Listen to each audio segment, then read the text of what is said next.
Hörmətli izləyicilər, kanala abunə olub like etməyi unutmayın. Günün xəbərləri təqdim edir. Heç bir müsəlman ölkəsində belə adət yoxdur. Aparıcı Elgiz Əkbər yas mərasimlərində yemək verilməsini tənqid edib. Axşam Az xəbər verir ki, aparıcı proqramında bu haqda danışıb. O bildirib ki, bu yaxınlarda qatıldığı bir yas məclisində 3000 adam olub. Bir yasa getdim. 3000 adam yasa gəlib. Nə xeyri var? Yas sahibi başını itirib, ora qaçır, bura qaçır. Lazımsız adətdir. Heç yerdə belə şey yoxdur. Kim bunu dəbə saldı?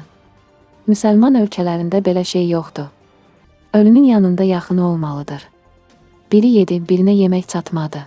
Ada ölüb, cəmaat yas içindədir. Pendir çörək yesələr dünya dağılar. Aş yeməlidir. Niyə kiməsə süfrə açılmalıdır?